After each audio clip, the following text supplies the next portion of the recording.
The elevator doors opened with their familiar soft chime, and there she was.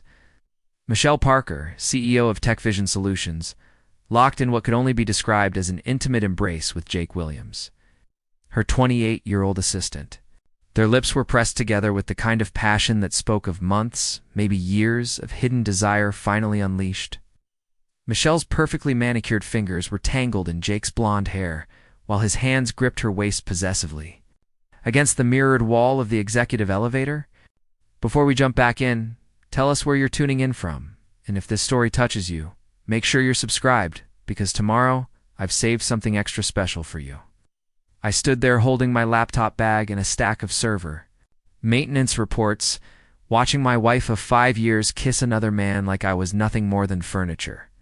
The irony wasn't lost on me that I was witnessing this betrayal in the very building where I spent 12 hours a day, keeping their precious systems running smoothly. They didn't even notice me at first, too lost in their moment of stolen intimacy. To register that someone had called the elevator to the 32nd floor? When Michelle finally opened her eyes and saw me standing there, she didn't jump away from Jake or look embarrassed. Instead, she slowly detached herself from him with the same calculated composure she used in board meetings. Her ice blue eyes met mine with what I could only describe as mild annoyance, as if I had interrupted something far more important than destroyed her marriage. "David," she said, smoothing down her charcoal gray business suit. "Perfect timing, actually." Jake turned around and I watched his expression shift from surprise to something that looked almost like amusement. His perfectly pressed shirt was slightly wrinkled now, and there was a smear of Michelle's lipstick on his collar that he seemed completely unbothered by. He had the kind of confidence that came from knowing he was wanted, desired, chosen over someone else. "Hey there, Dave," Jake said with a grin that didn't reach his eyes. "Sorry you had to see that, but I guess it saves us the trouble of hiding it anymore."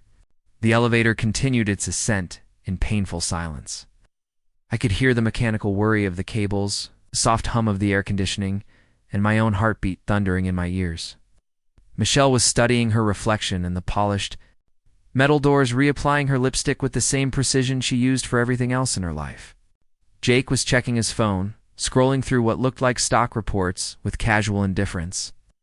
"We need to talk," Michelle said finally, not looking at me. "Tonight, my penthouse, 8 o'clock. 8. The elevator reached the executive floor, and Michelle stepped out first, her heels clicking against the marble with military precision. Jake followed, placing his hand on the small of her back in a gesture that was clearly meant for my benefit. They walked toward Michelle's corner office like they owned the world, and in everyone's mind, they did. I continued up to the 34th floor where the IT department was housed, trying to process what had just happened. The server room was my sanctuary, filled with the constant hum of cooling fans and the blinking lights of dozens of machines that kept TechVision running 24 hours a day. Nobody bothered me here. Nobody questioned why the quiet IT guy spent so many hours making sure every system ran perfectly. They just assumed I was dedicated, maybe a little obsessive about my work. Emma Thompson, the young receptionist from the main floor, was waiting by my workstation with a concerned expression on her face. She was holding a steaming cup of coffee, and had that look people get when they're about to deliver bad news they'd rather not share.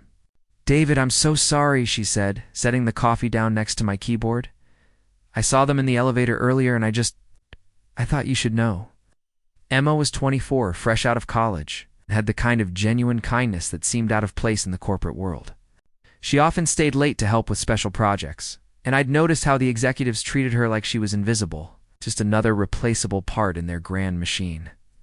"Thanks, Emma," I said, settling into my chair and opening my laptop, though I'm not sure what I'm supposed to do with that information. "Maybe you should talk to someone," she suggested gently. "HR, or a lawyer, or Lisa Rodriguez is Michelle's best friend," I pointed out. "And any lawyer I could afford would be going up against the legal team of a multi-million-dollar corporation.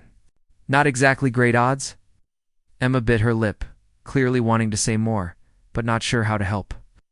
The truth was, from everyone's perspective, I was just the IT guy who had somehow managed to marry the CEO, a lucky nobody who had probably trapped Michelle during a moment of poor judgment and was now getting exactly what he deserved. The rest of the afternoon passed in a blur of routine maintenance and system updates. I ran diagnostics on the servers, updated security protocols, and responded to help desk tickets with mechanical efficiency. Every few minutes, I found myself glancing at the security camera feeds that displayed on one of my monitors. I could see Michelle in her office, conducting meetings with her usual commanding presence. Jake was there too, sitting in the chair usually reserved for the CFO, taking notes and looking very much like he belonged at her side. Around 5:30, Tom Bradley, the vice president of operations, appeared in my cubicle. Tom was Jake's mentor and biggest supporter. A silver-haired man in his 50s who had climbed the corporate ladder through a combination of ruthless ambition and strategic networking. He looked down at me with the kind of expression usually reserved for unpleasant tasks that had to be completed. "David, I need to talk to you about something," Tom said, glancing around to make sure we weren't being overheard. "There are going to be some changes around here, and I thought you should hear it from a friend." I almost laughed at the word friend. Tom had never spoken to me beyond the basic pleasantries required when I fixed his computer problems. But I nodded and waited for him to continue. "Michelle is going through a difficult time," he said carefully. "Her marriage is causing her stress, affecting her performance. The board is concerned about the impact on company morale and productivity." "The board is concerned about my marriage affecting productivity?" I asked. Tom's expression hardened. "Let's be honest, David. Everyone knows this marriage was a mistake from the beginning. Michelle was young, maybe feeling rebellious, and she made a choice she regrets. Now she's trying to move forward with someone who actually understands her world, her pressures, her responsibilities." I stared at my computer screen, watching lines of code scroll past. "Someone like Jake." "Jake is brilliant," Tom said with obvious pride. "Harvard MBA, top of his class, 5 years of experience at Goldman Sachs before he came here. He speaks Michelle's language. He understands what it takes to run a company like this." The implication was clear. It was the dead weight that Michelle needed to cut loose, so she could soar to even greater heights with someone worthy of her success. Tom was probably imagining himself giving this same speech to other executives, painting himself as the wise counselor who helped facilitate a difficult but necessary transition. "I appreciate you letting me know," I said finally. Tom nodded, clearly relieved that I wasn't going to make a scene. "You're a good guy, David. You'll land on your feet. Hey, maybe this is actually an opportunity for you to find someone more compatible." After he left, I sat in the quiet hum of the server room and thought about compatibility. Michelle and I had met 6 years ago at a coffee shop near the university where I was finishing my computer science degree. She was working on her MBA, stressed about a particularly difficult corporate strategy assignment. I'd helped her understand some technical concepts she was struggling with, and somehow that had turned into coffee dates, then dinner dates, then a whirlwind romance that led to marriage faster than either of us had planned. Back then, Michelle had been impressed by my intelligence, my ability to solve complex problems, my vision for how technology could transform business operations. She used to say I had the most innovative mind she'd ever encountered. But somewhere along the way, as her career skyrocketed and mine appeared to stagnate, that admiration had turned into something else. Preparing and narrating this story took us a lot of time, so if you are enjoying it, subscribe to our channel. It means a lot to us. Now back to the story. Embarrassment, maybe? Or simply the realization that she'd outgrown me? My phone buzzed with a text message from Michelle. "Don't be late tonight. We have a lot to discuss." I looked around the server room one more time, taking in the blinking lights and humming machines that most people took for granted. Every piece of equipment here, every line of code running TechVision's operations, every security protocol protecting their data, I knew it all intimately. Not because I was just a dedicated employee, but because I had designed most of it from the ground up. The elevator ride down to the parking garage was mercifully empty. I walked past rows of expensive cars, BMWs, Mercedes, a few Teslas, and I reached my 10-year-old Honda Civic in the furthest corner. The car was reliable, but unremarkable, exactly like everyone thought I was. I sat behind the wheel for a few minutes, engine running, trying to prepare myself for whatever Michelle had planned for our conversation. The drive to Michelle's penthouse took me through downtown Austin. past the gleaming office towers and trendy restaurants that made up her world. The building where she lived was one of those ultra-modern glass structures with a doorman, valet parking, and the kind of amenities that cost more per month than most people made in a year. The doorman Marcus had always been polite to me, but I could see the question in his eyes every time I visited. What was someone like me doing in a place like this? "Good evening, Mr. Chen," Marcus said as I approached the front desk. "Mrs. Parker is expecting you." The ride up to the 40th floor gave me time to think about what I wanted to say.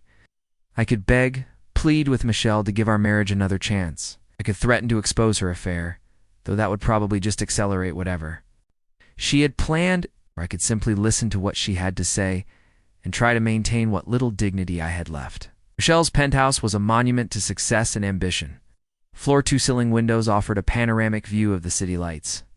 The furniture was all clean lines and expensive materials, Italian leather, polished steel, hand-blown glass. Everything was perfectly arranged, perfectly coordinated, perfectly intimidating. It was the kind of space designed to remind visitors exactly who held the power in any conversation. Michelle was waiting for me in the living room, still wearing her business suit, but with her jacket draped over the back of a chair. She had changed into more comfortable heels and poured herself a glass of wine. A manila envelope sat on the glass coffee table between us, thick with documents that I suspected would change everything. "Sit down, David," she said, gesturing to the couch across from her chair. "We need to make this quick. I have a conference call with Tokyo in an hour." Even now, even during what was clearly going to be the end of our marriage, work came first. I sat down and waited for her to begin what I was sure would be a carefully rehearsed speech about growing apart. Wanting different things, needing space to find herself. "I'm filing for divorce," she said without preamble. "My lawyers have prepared all the necessary paperwork. I think you'll find the settlement offer more than fair, considering the circumstances." She slid the envelope across the table toward me. I didn't touch it. "Circumstances?" I asked. Michelle's expression didn't change. "Let's not pretend this marriage has been working for either of us. We want different things. We're moving in different directions. I need someone who can match my ambition, my drive, my vision for the future. Someone like Jake." "Jake understands my world," she said matter-of-factly. "He's brilliant, ambitious, and he's not intimidated by my success. We make sense together in ways that you and I never did." I found myself studying her face, looking for any trace of the woman I'd fallen in love with 6 years ago. The woman who used to stay up all night talking about her dreams, plans, her determination to build something meaningful. She was still beautiful, still commanding, but there was something cold in her eyes now, something calculating. "How long?" I asked. Michelle took a sip of her wine, completely unbothered by the question. "Does it matter? Our marriage has been over for months. We've been living like roommates, David. Polite strangers sharing the same space." She wasn't wrong about that. Conversations had grown shorter, the silences longer. Michelle worked late more and more often, and I spent increasing amounts of time in the server room, telling myself I was just dedicated to my job. We'd been avoiding the inevitable for a while now. The settlement includes a lump sum payment. "That should keep you comfortable while you figure out your next steps," Michelle continued. "I'm also prepared to provide positive references for your job search, though obviously you can't continue working at TechVision after this." Of course, I couldn't continue working at TechVision. It would be too awkward for everyone involved. Too messy to have the ex-husband hanging around while the CEO moved on with her new relationship. I was just the IT guy anyway, easily replaceable. "Jake will be moving into a more prominent role at the company," she added. "His insights have been invaluable, and I think he has tremendous potential for growth." I finally reached for the envelope and pulled out the documents inside. The divorce papers were professionally prepared, clean, and efficient in their termination. Of our 5-year marriage, the settlement offer was indeed generous enough money to live modestly for several years while I found new employment. Michelle had clearly wanted to make this as painless as possible, at least financially. "I need time to review all this," I said, putting the papers back in the envelope. "Of course.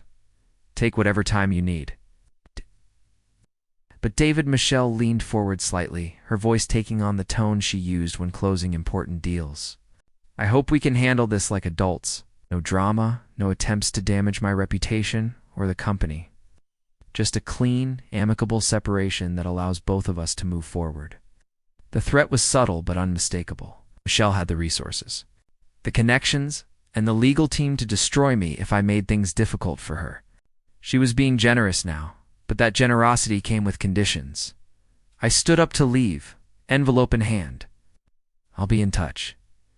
David, she called as I reached the door. For what it's worth, I hope you find someone who makes you happy, who appreciates what you have to offer.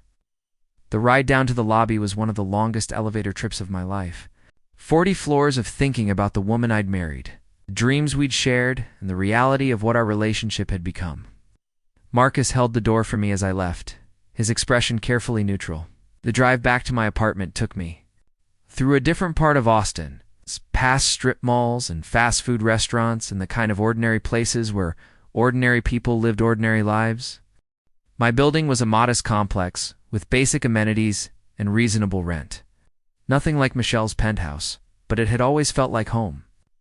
I sat in my living room with the divorce papers spread out on my coffee table, reading through every clause and condition. Michelle's lawyers had been thorough, anticipating every possible complication and addressing it with cold legal precision.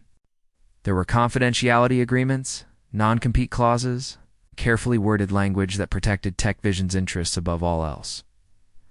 My phone rang around 10 o'clock. Emma's name appeared on the screen. I hope I'm not calling too late, she said.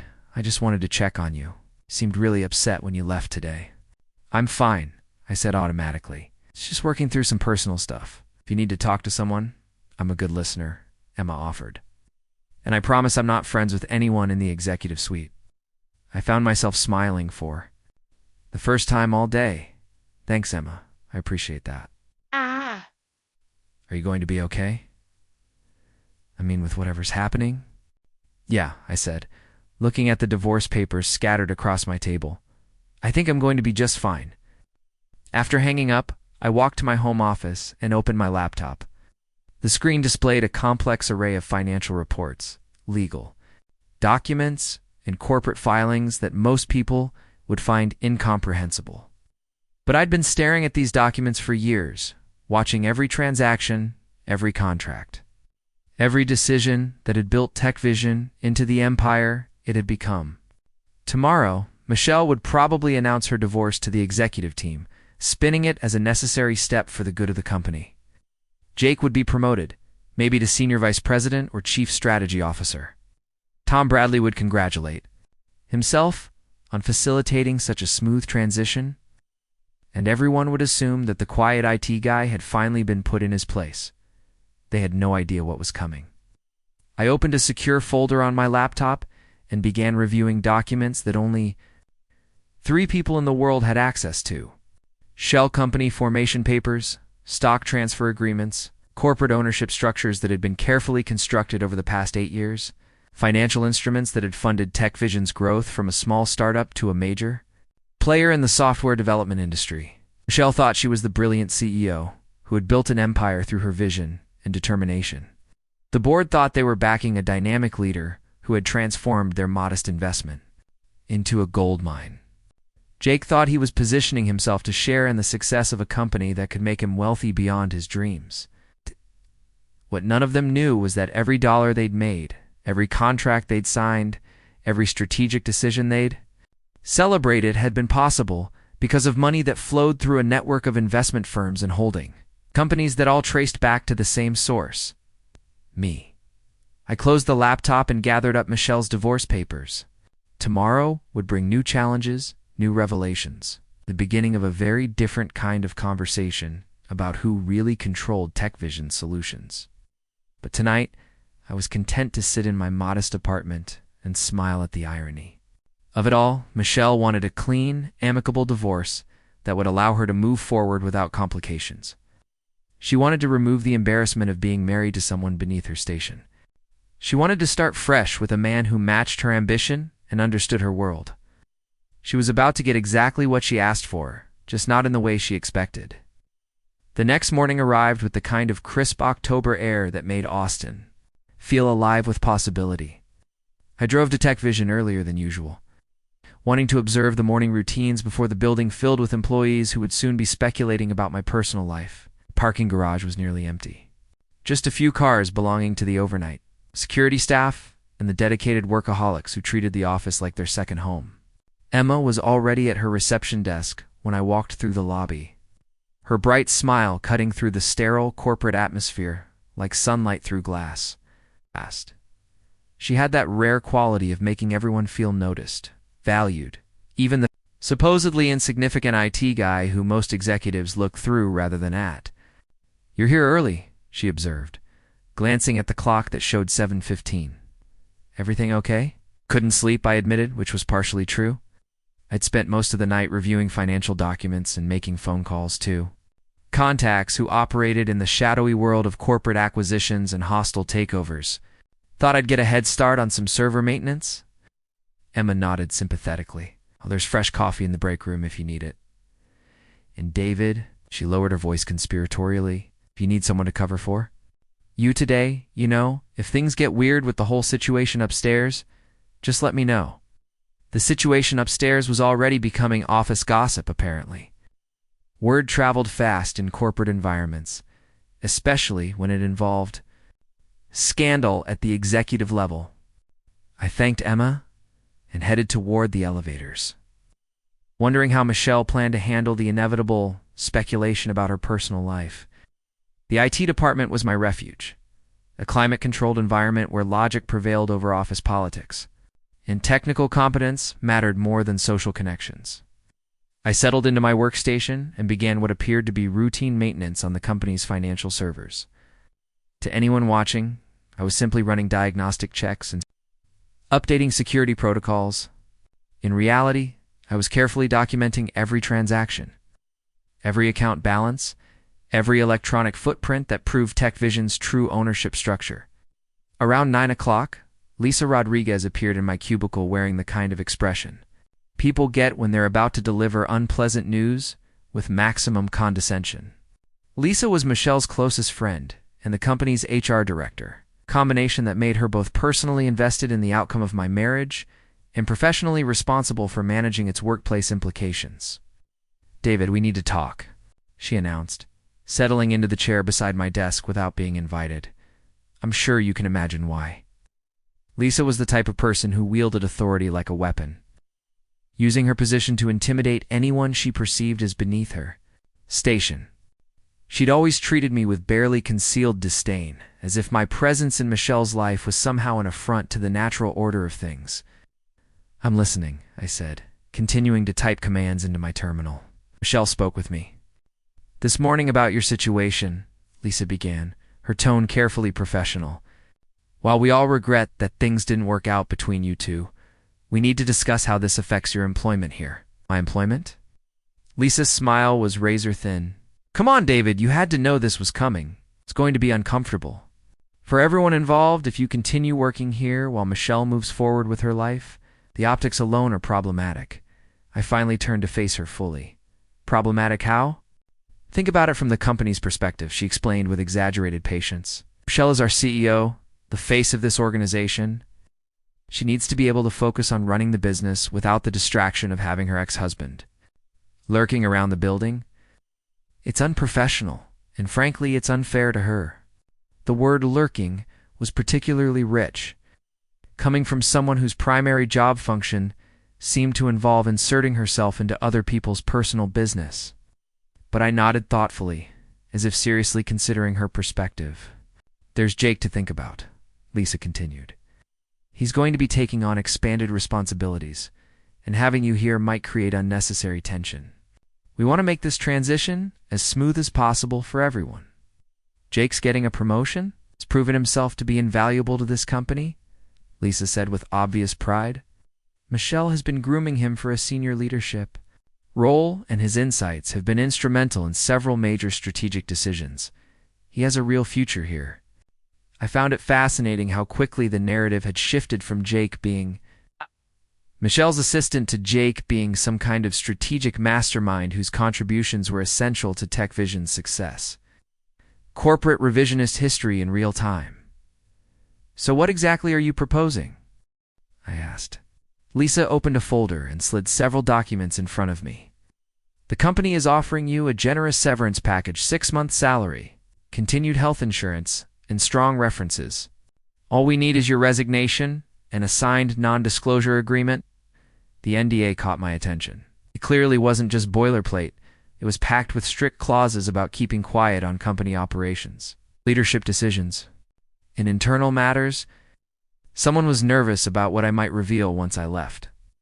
This feels heavier than a standard NDA, I noted. We're just being careful, Lisa replied.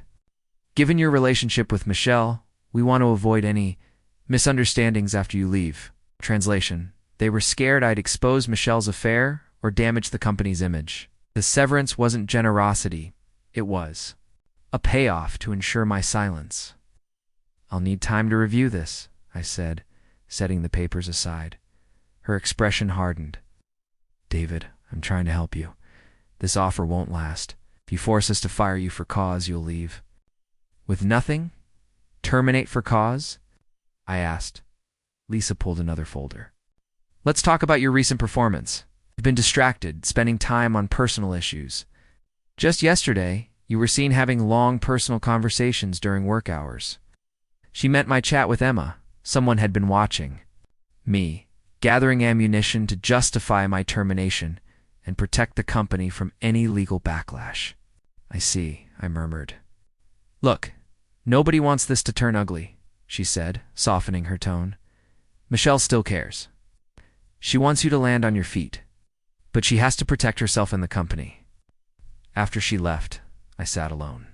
In the hum of the server room, stunned by how fast I'd gone from Michelle's husband to a liability that needed handling. The severance was their way of erasing me quietly, cleanly so Michelle could keep climbing without the baggage. My phone buzzed. Unknown number. This is Jake. Need to talk. Meet me in conference room C in 10. Conference room C was tucked away on the 20th floor, neutral ground, away from both execs and IT. Jake was already waiting, dressed in a designer suit and looking less confident than I'd seen before. He kept adjusting his tie and glancing at his phone. Thanks for coming, he said, motioning me to sit. I figured we should clear the air. He seemed younger in the harsh lighting, less polished, nervous even. I never meant for things to go this way, he started. Michelle and I just happened. We worked closely, shared the same pressure. It evolved. How long? I asked. Jake shifted. Does that really matter? She's happy now. Want for her to be happy? Nice tactic, frame himself as the source of Michelle's joy and imply I'd been standing in the way. He was smart, sure, but this was rehearsed, carefully managed. She's filing for divorce, I said flatly. I know, and I respect your history with her. You helped shape who she is. So it means something. Another rehearsed line, respectful on the surface, but really just drawing a line between past and future. My past, his future. Lisa said you're getting promoted, I said. Jake lit up. Michelle's been amazing for my career. She's potential in me even when I don't. She's letting me work on big things, strategic moves, growth planning, maybe even an IPO, like acquisitions. Jake nodded, then lowered his voice. Can't get into details, obviously. Yeah, big stuff coming. That part intrigued me. What Jake didn't know was that every one of those acquisitions had been made possible by shell companies I controlled investment vehicles I'd created to fund TechVision's growth. Quietly, anonymously. Shell might have been the face, but I was the architect. Sounds exciting, I said. It is. Honestly, David, this could be a good turning point for you too. Lisa told me about the severance. It's a great chance to figure out your next step. Maybe start your own company. Do something you're passionate about. He meant it to be helpful, but the tone was unmistakable. Thought my job here had been small, a dead end, that I should be grateful to be pushed out. Have you thought about what kind of business you'd want to start? He continued. If you ever need help raising capital, writing a pitch, I've got connections. That's very generous, I said. Jake checked his watch and stood. I should get back. Michelle and I have a meeting with investors. Big things happening. After he left, I sat there thinking. Jake was being groomed as Michelle's new right hand, the strategist who'd help her take TechVision to the next level. Their narrative was perfect. She'd outgrown me, found someone who matched her ambition, a clean break, a fresh start. But the truth: every major move she'd made, every acquisition, every leap forward had only been possible because of me. I'd built the financial foundation, designed the path. It had always been my system, running just as I'd intended. Found Emma waiting at my desk with another coffee and a worried look. "You okay?" she asked quietly. I saw Lisa leave. She didn't look happy. "She offered me a severance package," I said, settling into my chair. 6 months' salary to go away quietly? Emma's eyes widened. "They're firing you?" "They're encouraging me to resign. There's a difference, legally speaking." "Horrible," Emma said, anger flashing in her eyes. "You're one of the hardest workers in this building. You know these systems better than anyone. Can't just get rid of you because of personal drama." It was touching to have someone defend me, even if her defense was based on incomplete information.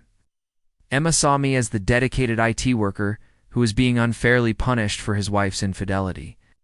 She had no idea that the person she was trying to protect had more power than anyone else in the building. "I appreciate that," I said. "But maybe it's time for a change anyway. Where will you go? What will you do?" I smiled at the genuine concern in her voice. "I'll figure something out. Don't worry about me, Emma. I have more options than people realize."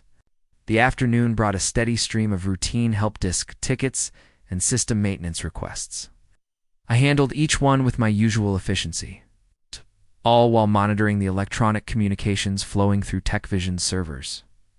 Email threads discussing my departure were already circulating among the executive team, most participants expressing relief that the situation was being handled professionally and discreetly. Tom Bradley sent a particularly revealing message to several department heads, explaining that my resignation would create opportunities for fresh talent and new perspectives in the IT department. He suggested that Jake might have insights about technical recruitment, given his background in strategic consulting. The message painted my departure as part of a broader modernization effort that would strengthen the company's technological capabilities. Around 4 o'clock, I received an email from Michelle's executive assistant requesting that I return all company property, including my access badges, laptop, and any confidential documents, by the end of the business day. The email was copied to Lisa Rodriguez and Tom Bradley, ensuring that multiple people would be tracking my compliance with the request. I began the process of backing up my personal files and removing my customizations from the company laptop. I'd been using 2 outside observers. It looked like the routine data transfer of someone preparing to leave their job.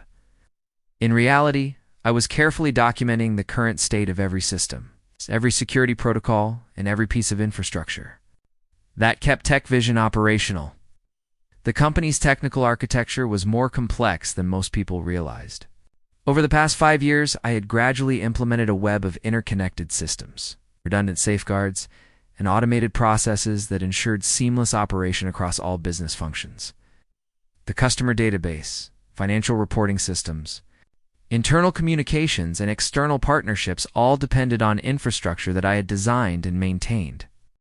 Most IT departments operated with multiple people who understood different aspects of the technical environment. At TechVision, I had deliberately centralized most critical functions under my direct oversight, ostensibly for security and efficiency reasons. Michelle had praised this approach in the past, noting how our technical operations ran more smoothly than those of our competitors. What she didn't realize was that this centralization meant that I retained administrative access to virtually every system in the company. Not just user-level access, but root-level control over the server's databases, network infrastructure that made TechVision possible. I had built backdoors and override capabilities that would survive my departure, hidden so deeply in the system architecture that they would be nearly impossible for a replacement IT manager to discover. Emma stopped by my workstation again around 5:30, just as most employees were starting to leave for the day. "Are you really going to take the severance package?" she asked. "It seems like the path of least resistance," I said, continuing, "to transfer files to a secure external drive. But it's not fair. You've given this company years of your life, and they're just throwing you away because it's convenient for Michelle." Emma's indignation was genuine and touching. She was probably the only person in the building who saw my departure as fundamentally unjust rather than strategically necessary. Her perspective reminded me that there were good people caught in the middle of corporate power games they didn't fully understand. Sometimes fairness is less important than moving forward, I said. Besides, I'm starting to think this might be the best thing that could have happened to me. Really? Really? Sometimes you need to lose something before you realize how much better you can do. Emma studied my face, clearly sensing that there was more to my calm acceptance than she understood. You seem different today. More confident, maybe? How? Maybe I'm just tired of pretending to be someone I'm not.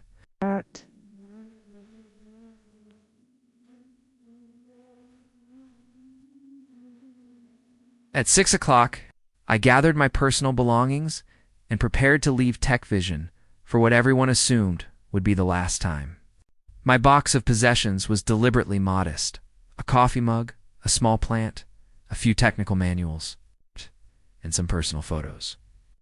Nothing that would suggest I was taking anything valuable or proprietary. The security guard at the front desk processed my departure with professional courtesy, scanning my badge one final time and updating my status in the building's access control system. From his perspective, I was just another employee moving on to new opportunities. He had no way of knowing that my access to the building was controlled by systems I had designed and could reactivate at will. Emma was waiting in the parking garage when I reached my car. I wanted to say goodbye properly, she said, and to give you this. She handed me a handwritten note on professional letterhead. It's a reference letter. I know I'm just the receptionist. But I see how hard you work, how you treat people with respect. If anyone asks about your character, I want them to know what kind of person you really are. The gesture was unexpected and deeply moving. In a building full of people who had written me off as insignificant, Emma had taken the time to document my value as a human being. Thank you, I said. This means more than you know. Will you keep in touch? Let me know how you're doing. I will. And Emma, things are going to change around here pretty quickly. When they do, remember that you have more options than you think. Don't let anyone convince you that you're stuck in a situation that doesn't serve you. The drive home took me through downtown Austin as the sun was setting, painting the sky in shades of orange and purple that made the city look almost magical. I thought about Michelle and Jake in their executive offices, probably celebrating the successful resolution of a potentially messy situation. They had managed to remove the embarrassing reminder of Michelle's past while positioning themselves for an even more successful future. Tomorrow would bring new challenges for both of us, though only I knew what those challenges would look like. Michelle was about to discover that building an empire and actually controlling it were two very different things. Jake was about to learn that strategic consulting experience didn't necessarily translate to understanding the technical infrastructure that made modern businesses possible. And I was about to remind everyone at TechVision that the quiet IT guy they had just dismissed might have been far more important than they realized. The foundation they thought was solid was about to shift in ways they couldn't imagine, because the person who had built that foundation was no longer invested in keeping it stable. But first, I had phone calls to make and documents to review. The real work was just beginning. The morning arrived with unexpected developments that would accelerate my timeline considerably. I was reviewing quarterly financial reports from my home office when my secure phone rang with a call from Marcus Webb, my attorney and the only person outside of TechVision who understood the true ownership structure of the company. We have a problem, Marcus said without preamble. Michelle's legal team filed an emergency motion yesterday evening. They're trying to freeze certain assets pending the divorce settlement, including some accounts they think might be marital property. Marcus was a specialist in corporate law and complex financial structures, the kind of attorney who charged $500 an hour and earned every penny through his ability to navigate the murky waters of high-stakes business disputes. I had retained his services 3 years ago when TechVision's rapid growth began attracting attention from potential competitors and investors. Which accounts? I asked, though I suspected I already knew the answer. They're casting a wide net, Marcus replied. Several investment accounts, some real estate holdings, and they're particularly interested in a series of shell companies they think you might have used to hide assets during the marriage. The irony was breathtaking. Michelle's lawyers were trying to claim ownership of the very financial instruments that had made her success possible in the first place. They had stumbled onto the truth about my involvement in TechVision's financing without understanding what they had discovered. "How much do they know?" I asked. "It's not much, but they're asking the right questions." "Someone's been doing homework. Probably hired a forensic accountant to dig into your financial history. They found connections between several LLCs and investment funds that trace back to you." This was Michelle's doing, obviously. Yes. She was probably worried that I might try to claim partial ownership of TechVision based on contributions I'd made during our marriage. Her preemptive strike was designed to protect what she believed was her company from any potential claims I might make during the divorce proceedings. "Marcus, I need you to prepare something for me," I said. "Complete documentation of the true ownership structure of TechVision Solutions. Everything. Shell companies, investment vehicles, capital flows, the works. I want it ready by this afternoon. Are you sure about this?" "Once we reveal that information, there's no putting the genie back in the bottle. It's time," I said. "They forced my hand sooner than I planned, but maybe that's for the best." After hanging up with Marcus, I spent the morning making a series of phone calls to contacts in the financial world, would help structure TechVision's funding over the years. Each conversation was brief and professional, activating procedures that had been established years ago but never used. By noon, I had initiated a complex series of financial maneuvers that would take several hours to complete but would fundamentally alter the power dynamics at TechVision. My phone buzzed with a text from Emma. "Something weird is happening here. Michelle called an emergency executive meeting, and everyone looks panicked. Oh. Jake's been running around with a stack of legal documents." The emergency meeting was undoubtedly related to whatever Michelle's lawyers had discovered about my finances, as she was probably trying to get ahead of any potential complications by briefing her senior staff about the divorce proceedings and my departure from the company. I decided it was time to pay TechVision one last visit. The building's security system recognized my approach before I even reached the parking garage. Despite having officially resigned, my access codes were still active throughout TechVision's infrastructure. I had built multiple layers of redundancy into every system, ostensibly for security purposes, but really to ensure that I could maintain control even if my official status changed. Emma looked surprised to see me walking through the lobby. "David, what are you doing here?" "I thought you'd already cleaned out your office." "I forgot a few things," I said, which was technically true. "Is the emergency meeting still going on?" "They've been in the executive conference room for 2 hours," Emma whispered. "Lisa came down earlier looking like someone had died." Tom Bradley was on his phone yelling at someone about financial irregularities. Financial irregularities. That was an interesting way to describe the discovery that TechVision's entire capital structure was controlled by the man they had just forced to resign. The elevator ride to the 34th floor gave me time to access TechVision's internal network through my phone. The company's email servers were buzzing with activity as executives tried to understand the legal and financial implications of whatever Michelle's attorneys had uncovered. Several department heads were demanding explanations for funding sources they had never questioned before. My former workstation in the IT department looked exactly as I had left it the previous evening. The computer had been wiped and reassigned to temporary storage, ready for whatever replacement they eventually hired. But appearances could be deceiving, especially when it came to technical infrastructure that most people didn't understand. I connected a small device to one of the server maintenance ports and began downloading comprehensive logs of all network activity from the past 24 hours. The data streams told a fascinating story of panic and confusion as TechVision's leadership struggled to understand their own company's financial foundation. Around 2 o'clock, my phone rang with a call from Michelle. Her voice was tightly controlled, but I could hear the stress underneath her professional tone. "David, we need to talk. Immediately, I'm listening, not over the phone. Meet me in my office. Now." The executive floor was unusually quiet when I arrived. Most of the senior staff apparently still sequestered in meetings or phone calls with their own attorneys.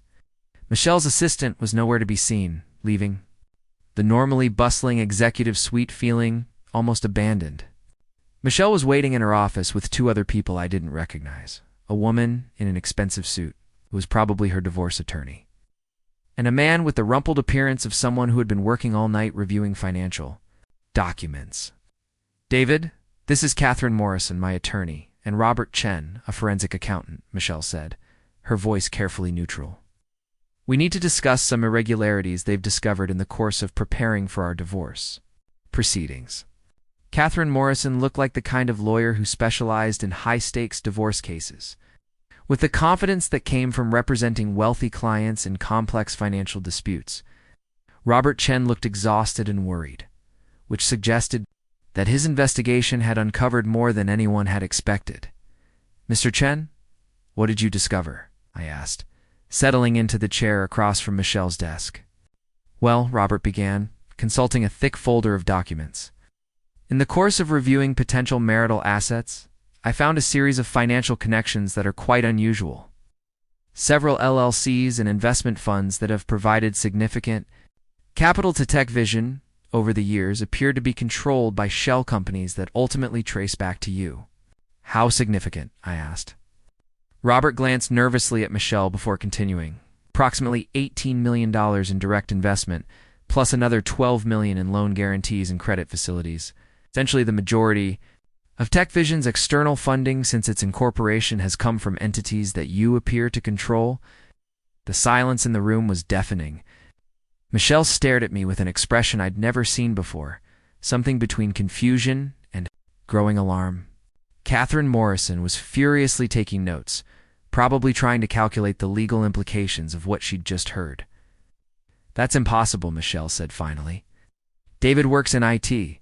He doesn't have access to that kind of capital." "I don't work in IT anymore," I pointed out.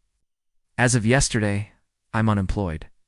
Catherine Morrison leaned forward. "Mr. Chen, are you saying that you've been secretly funding TechVision throughout your marriage? That would constitute a significant marital asset that needs to be addressed in the settlement." "I'm saying that I've been funding TechVision since before my marriage," I replied. "The company was incorporated using seed capital from investment vehicles that I established and controlled. Every major expansion, every acquisition, every growth phase has been made possible by financial resources that flow through companies." I own Michelle's face had gone pale. "That's not possible. I built this company. I made the strategic decisions. I secured the funding. I negotiated the deals." "You made excellent strategic decisions," I agreed. "And you're a brilliant CEO. But the money that made those decisions possible came from me."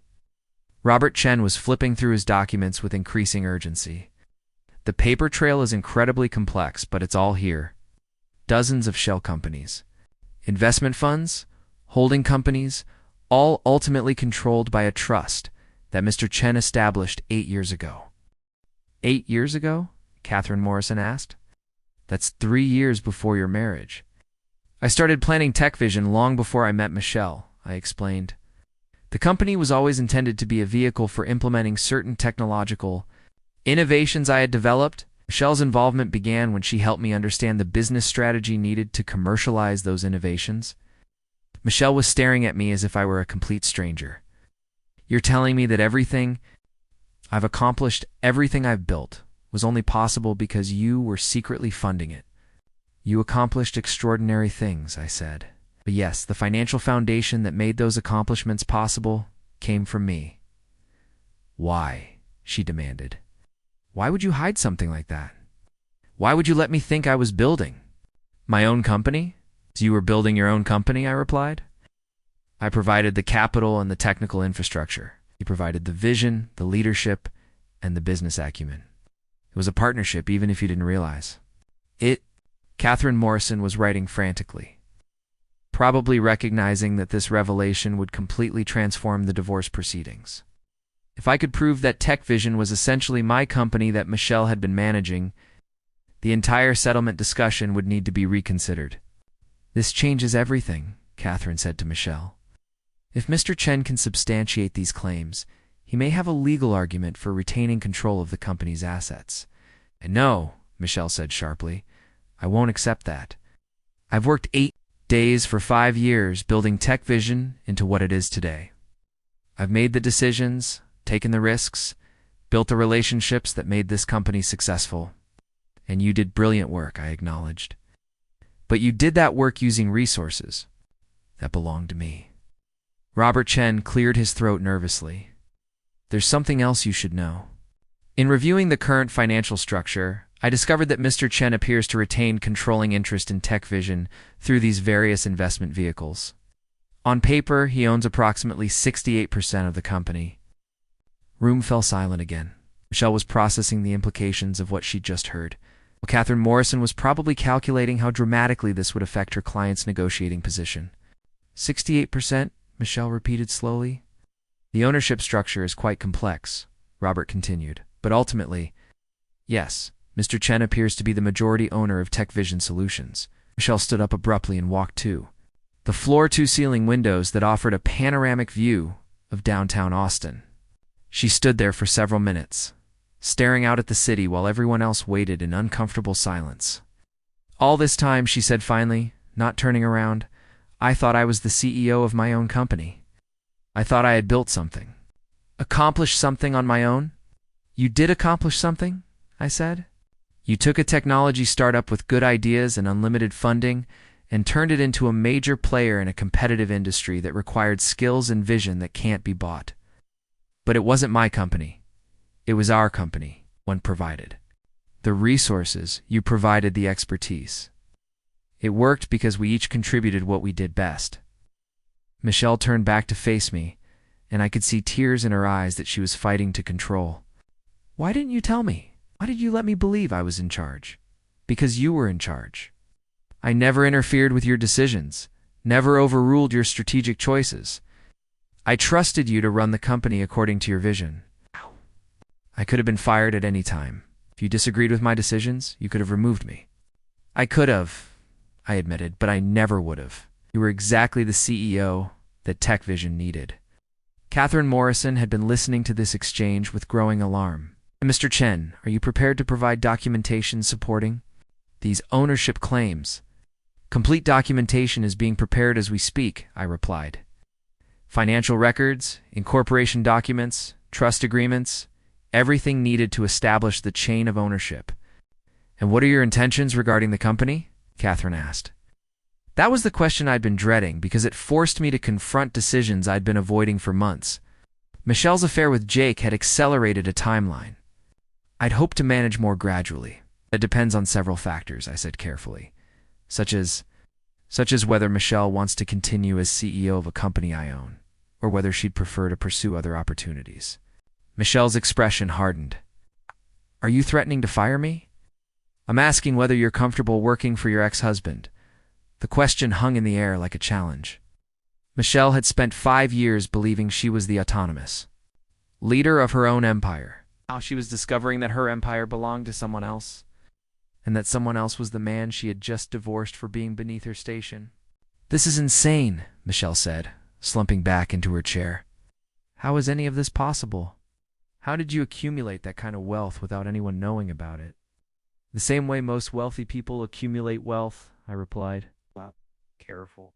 Investment, strategic planning, and compound returns over time. The difference is that I preferred to remain anonymous. Robert Chen was still studying his documents. Mr. Chen, the trust that controls these assets was established when you were 24 years old. How did you acquire the initial capital to fund such extensive investments? I developed certain software innovations during college that proved to be quite valuable, I said. Several technology companies were interested in licensing my work. That was a significant understatement. The artificial intelligence algorithms I had developed as part of my graduate research had been revolutionary enough to attract acquisition offers from major tech companies. Instead of selling the technology outright, I had licensed it to multiple companies while retaining ownership of the core intellectual property. The resulting revenue stream had provided the foundation for everything that followed. What kind of software? Catherine Morrison asked. Predictive analytics and machine learning algorithms for financial markets, I replied. The kind of technology that hedge funds and investment banks use to identify profitable opportunities. Michelle was staring at me with an expression of complete bewilderment. You developed financial software? You never mentioned that? You never asked about my background before we met. You knew I was finishing a computer science degree. But we never discussed the details of my research or its commercial applications, because you made it sound like academic work that had no practical value. I preferred to keep my business interests separate from my personal life. Catherine Morrison was taking more notes. Mr. Chen, if you can prove ownership of TechVision, you'll have significant leverage in the divorce proceedings. Are you prepared to use that leverage? I'm prepared to be fair, I said. Michelle deserves credit for the work she's done and the value she's created. But I also deserve recognition for the resources I've contributed. What does fair look like to you? Michelle asked quietly. That depends on what fair looks like to you. Do you want to continue running TechVision? Do you want to start something new? Do you want to work together professionally, despite our personal situation? Or would you prefer a clean break? Michelle closed her eyes and rubbed her temples. I need time to think about this. This is too much to process right now. Of course, I said, standing to leave. Take all the time you need. But Michelle, there's something else you should know. What? The emergency motion your lawyers filed to freeze my assets? That motion will be denied. The accounts you're trying to claim don't contain marital property. They contain business assets that predate our marriage and remain under my sole control. Catherine Morrison looked up sharply. How can you be certain the motion will be denied? Because the documentation proving my ownership will be filed with the court this afternoon. Your motion is based on the assumption that I was hiding marital assets. But those assets were never marital property to begin with. The implications of this statement settled over the room like a heavy blanket. Michelle's legal strategy had been built on the premise that I was a modest IT worker who might have hidden some money during our marriage. The discovery that I was actually the primary owner of the company she believed she controlled changed everything. I should go, I said. You have a lot to discuss, and I have some business matters to attend to. As I reached the door, Michelle called after me, David. Yes. Jake doesn't know about any of this, does he? No one knows except the people in this room and my attorney. What happens when he finds out? I suppose that depends on how you want to handle it. The elevator ride down to the lobby gave me time to consider the conversation I'd just had. Michelle was processing the reality that her entire professional identity had been built on a foundation she hadn't understood. The brilliant CEO who had climbed to the top of the corporate ladder was discovering that someone else owned the ladder. Emma was waiting in the lobby with obvious curiosity about my visit to the executive floor. How did it go? She asked quietly. It went well. I said, better than expected, actually. Are you going to take the severance package? I don't think that will be necessary, I replied. The situation has changed somewhat. Emma looked confused but didn't press for details. Will I see you again? Oh yes, I said with a smile. I think you'll be seeing quite a bit of me in the coming days. The drive home took me past several buildings and businesses that I owned through various investment vehicles. Properties that generated steady revenue streams while remaining anonymous assets in my portfolio. Austin had been good to me over the years, providing opportunities for growth and investment that had exceeded my most optimistic projections. My phone rang as I pulled into my apartment complex. The caller ID showed Jake's name. David, we need to talk, he said, his voice tight with stress. Something's happening that I don't understand, and Michelle's not explaining anything. I'm listening. There are lawyers everywhere, financial people going through company records. Everyone's acting like there's some kind of crisis. Tom Bradley's been on the phone all afternoon talking about ownership structures and capital sources. Sounds complicated. Michelle canceled our dinner plans and said she needs space to think about some business issues. She looked like she'd seen a ghost. Maybe she had. David, do you know what's going on? Because if this has something to do with the divorce, if you're trying to cause problems for Michelle out of spite. Jake, I interrupted. I think you're going to find that the situation is more complex than anyone realized. But don't worry, I'm sure Michelle will explain everything when she's ready. After hanging up, I sat in my car for a few minutes, watching the sunset over the Austin skyline. Tomorrow would bring new challenges and new revelations as the truth about TechVision's ownership became public knowledge. Michelle would have to decide whether she wanted to continue as CEO of a company owned by her ex-husband, Jake would have to confront the reality that his promotion prospects depended on the goodwill of someone he had considered insignificant. And I would have to decide how to use the power I'd kept hidden for so long, now that it was no longer a secret. The morning brought news that spread through TechVision like wildfire.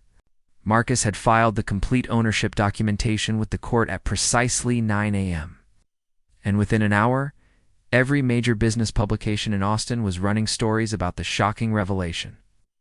The headlines were variations on the same theme. Tech CEO discovers she works for her ex-husband and the janitor, who owned the building. A corporate mystery unraveled. I arrived at TechVision to find the parking garage buzzing with activity. News vans were positioned outside the building, and reporters were interviewing employees as they arrived for work. The security guards looked overwhelmed by the sudden media attention, checking IDs with unusual scrutiny as curious onlookers gathered on the sidewalks. Emma practically ran across the lobby when she saw me. "David, oh my God, is it true? The news is saying you own TechVision, that you're actually Michelle's boss?" The excitement in her voice was infectious. For someone who had spent months watching me be treated as insignificant, the revelation that I controlled the entire company must have felt like justice served with dramatic flair. "It's complicated," I said. "But yes, the reports are accurate. This is incredible. Do you know what this means? All those executives who treated you like you were nobody, all the times they made you feel small, and you were actually the one with all the power?" Emma's enthusiasm was touching. But it also reminded me that the situation was about to become extremely uncomfortable for everyone involved. Corporate hierarchies were built on understood power structures, and when those structures suddenly inverted, the psychological impact could be devastating. The elevator ride to the executive floor was surreal. Yesterday, I had been the dismissed worker making his final visit to collect forgotten belongings. Today I was returning as the revealed owner of the entire operation. The difference felt both monumental and strangely anticlimactic. The executive suite was in chaos. Michelle's assistant was fielding phone calls from reporters, investors, and board members demanding explanations. Several senior executives were huddled in worried conversations, clearly trying to understand how this revelation would affect their own positions and futures. Tom Bradley emerged from his office looking like he hadn't slept. His usual confident demeanor had been replaced by barely concealed panic as he processed the implications of having spent years networking with and mentoring people he now realized worked for the man he had just helped to fire. "David," he said, approaching with obvious discomfort. "I think there's been some kind of misunderstanding. The news reports are saying things that don't make sense." "What kind of things?" "They're saying you own controlling interest in TechVision, that you've been funding the company's operations through shell companies. That can't be right." Tom's voice carried the desperate hope of someone clinging to a version of reality that no longer existed. He had built his entire professional identity around being an important executive at a successful company. And that identity was crumbling as he realized the company actually belonged to someone he had dismissed as insignificant. "Are accurate?" I said simply. Tom stared at me for a long moment, his face cycling through expressions of disbelief, confusion, and growing alarm. "But your IT support. You fix computers and maintain servers. You can't possibly have the resources to own a company like this." "I can and I do." "How? How is that possible?" Before I could answer, Jake appeared from the direction of Michelle's office. His usually immaculate appearance was disheveled, his tie loosened and his hair uncombed. He looked like someone who had spent the night wrestling with information that refused to make sense. "You," he said, pointing at me with an expression of pure bewilderment. "This is all about you. Good morning, Jake." "Don't good morning me? Explain what the hell is happening? Michelle won't talk to me? Tom's having some kind of breakdown? The news is saying you're some kind of secret millionaire who owns this place." Jake's usual confidence had evaporated, replaced by the frantic energy of someone whose carefully constructed world was collapsing around him. He had spent months positioning himself as Michelle's heir apparent, the brilliant strategist who would help her build an even greater empire. Now he was discovering that the empire belonged to someone else entirely. "The news reports are accurate," I repeated. "That's impossible. You hand out flyers? You live in a crappy apartment? You drive a 10-year-old Honda? You're nobody. The word nobody hung in the air like an accusation. Jake was voicing what everyone at TechVision had believed about me, the assumption that had made my anonymity possible for so long. I was the nobody who fixed their computers, the invisible support staff who kept their systems running while they focused on more important matters. Appearances can be deceiving, I said. Lisa Rodriguez appeared at the far end of the hallway, keen toward us with the determined stride of someone preparing for an unpleasant confrontation. Her usually perfect composure was cracked, revealing the stress and confusion that everyone was feeling. "David, we need to talk immediately," she announced. "There are serious questions about your employment status, your access to company systems, and the legal implications of this situation." "I'm sure there are." "Did you know about this ownership structure when you resigned yesterday? Did you deliberately conceal material information during your exit process?" Lisa was trying to find some procedural violations she could use to regain control of the narrative. As HR director, her job was to manage personnel issues according to established policies and procedures, but those policies and procedures had never contemplated a scenario where the fired employee turned out to own the company. "I didn't conceal anything," I said. "I simply didn't volunteer information that wasn't requested. You have a legal obligation to disclose conflicts of interest, potential securities violations, any situation that could affect the company's operations or financial stability." "I don't have any conflicts of interest. I own the company. My interests are perfectly aligned with the company's interests." Tom Bradley was shaking his head like someone trying to wake up from a nightmare. "This can't be happening." "David, if this is some kind of joke, some elaborate prank, now would be a good time to end it. It's not a joke." Jake was pacing back and forth, his agitation growing more obvious with each step. "Even if you do own part of the company, Michelle is still the CEO. She still makes the decisions. She's still in charge of day-to-day operations." "That's true," I agreed. "As long as she wants to continue in that role." The implication of my words hit Jake like a physical blow.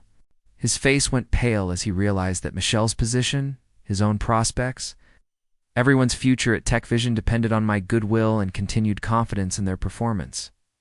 "You can't fire Michelle," he said desperately.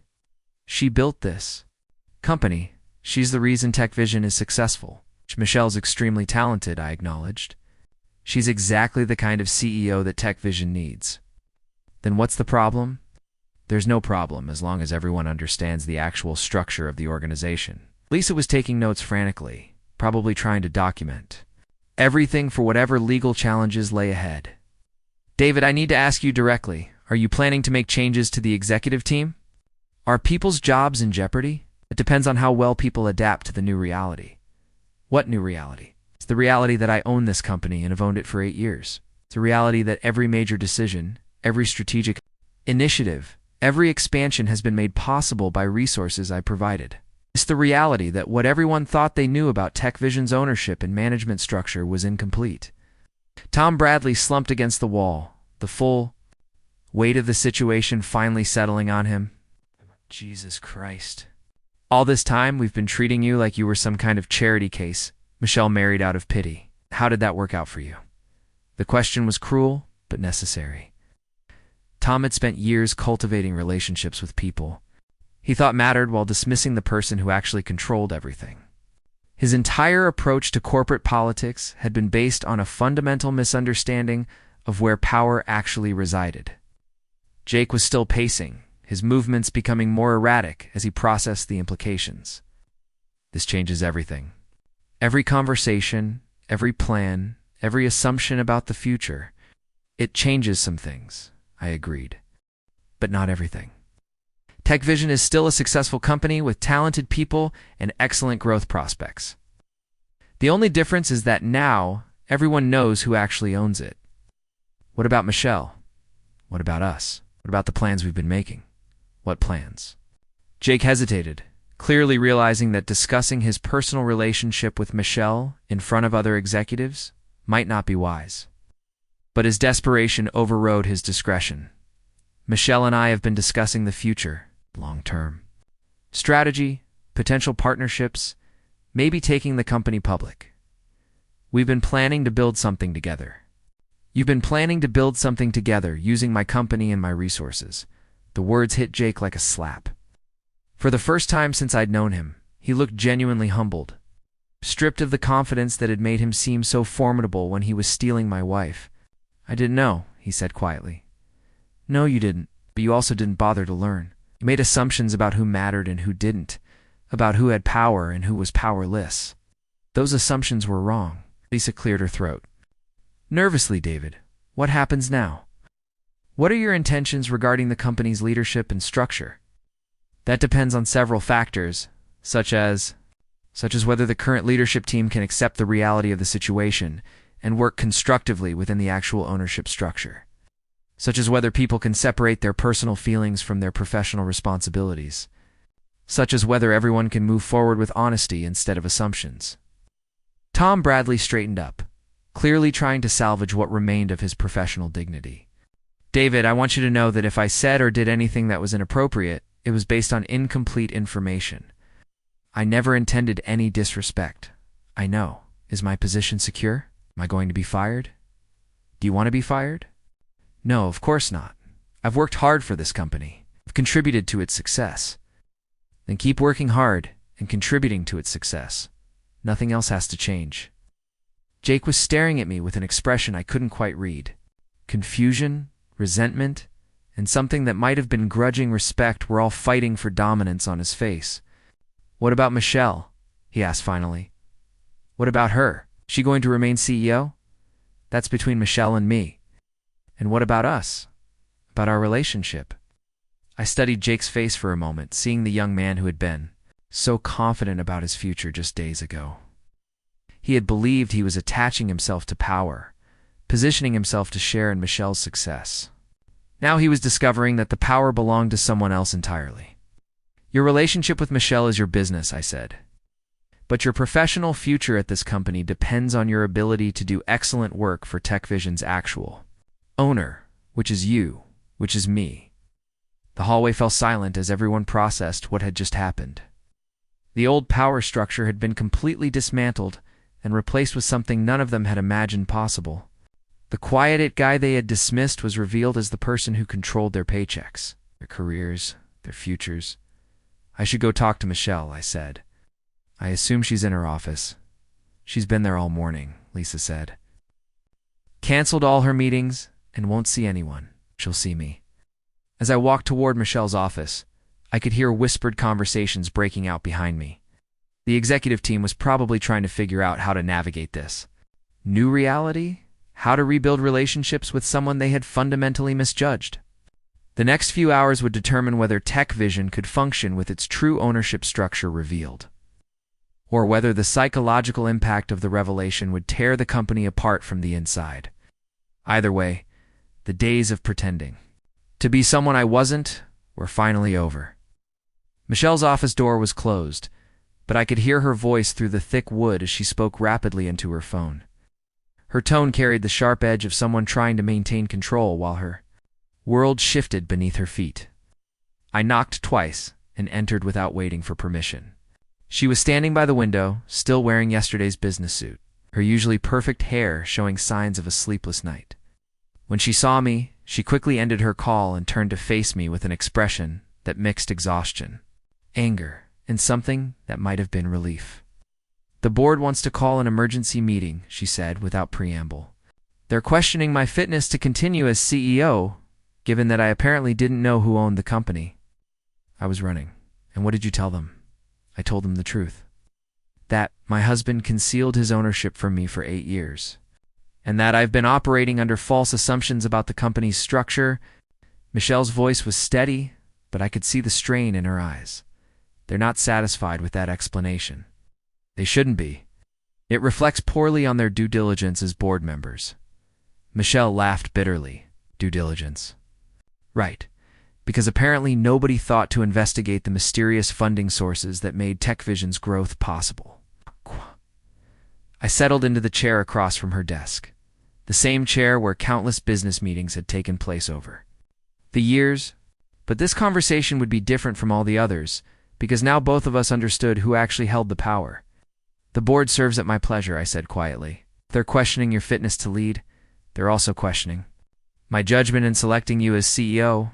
Is that what you did? Select me? I chose you because you were brilliant, ambitious, and had the vision to turn innovative technology into a successful business. Nothing about that has changed. Michelle returned to her chair and studied my face as if seeing me clearly for the first time. 8 years, David. 8 years of marriage, and I never knew who you really were. You knew exactly who I was. You just didn't know what I owned. There's a difference. I think so. The person you fell in love with, the person you married, the person you decided wasn't good enough for you anymore, that person was real. The only thing that was hidden was the money. Michelle closed her eyes and rubbed her temples. Jake's been calling me all morning. He doesn't understand how any of this is possible. He thinks you're somehow lying or manipulating the situation. What do you think? I think I've been incredibly naive. She opened her eyes and looked directly at me. The question is, what happens now? Do you fire me? Do you fire everyone who treated you badly? Do you tear down everything I built here? You didn't build this alone, Michelle. We built it together. We provided the leadership and business strategy. I provided the capital and technical infrastructure. It worked because we were both contributing what we did best. But I get to keep my job? Do you want to keep your job? Michelle was quiet for a long moment, considering the question and its implications. I don't know if I can work for my ex-husband. I don't know if Jake can work for the man whose wife he stole. I don't know if any of this can function normally after what's happened. Then maybe it's time for something different. What do you mean? I pulled a folder from my briefcase and placed it on her desk. I've been thinking about this situation for months, even before your affair with Jake forced the timeline. TechVision has grown beyond what any one person can effectively manage. It's time to restructure. Michelle opened the folder and began reading the documents inside.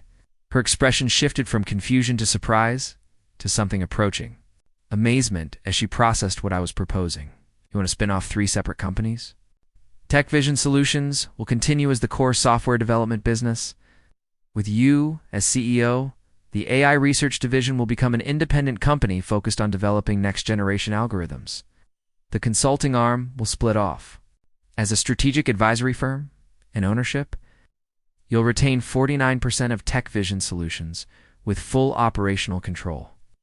Jake can run the consulting company if he proves he has the skills for it. The AI research company will remain entirely under my control. Michelle stared at the documents in disbelief. You're giving me half the company. I'm giving you the opportunity to truly own what you've built. There's no more hidden funding, no more secret ownership structures. Just a clean, transparent business.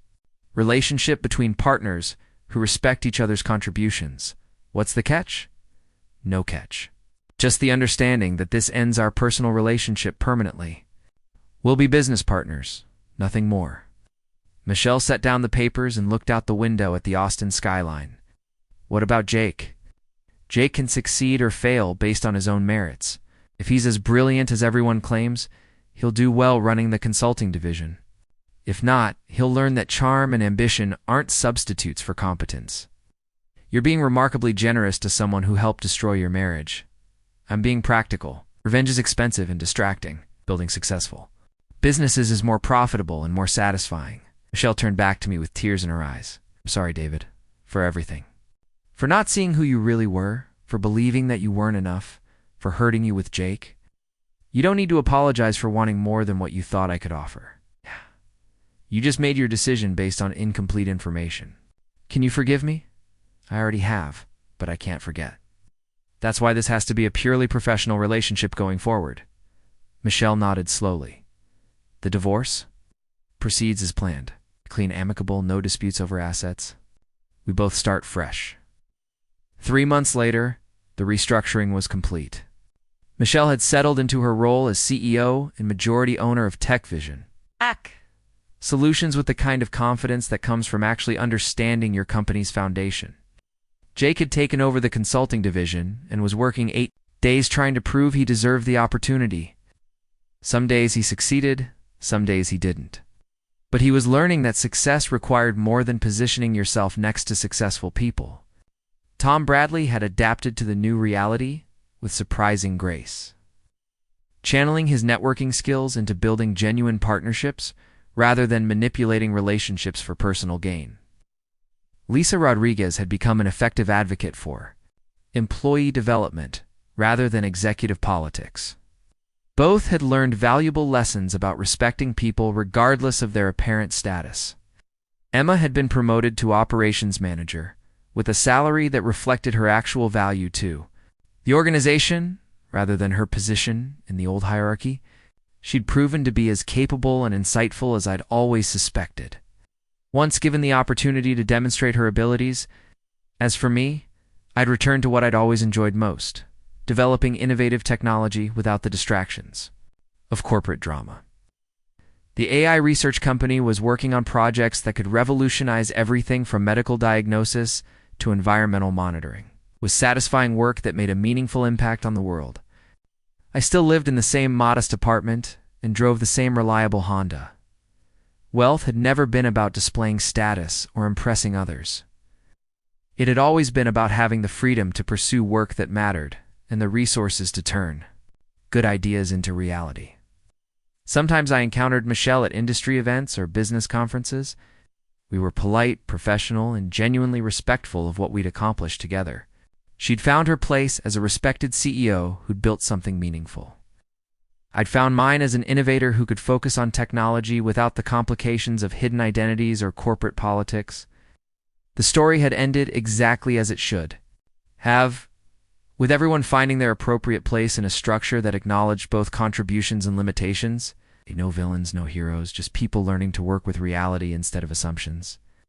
Up next, you've got two more standout stories right on your screen. If this one hit the mark, you won't want to pass these up. Just click and check them out.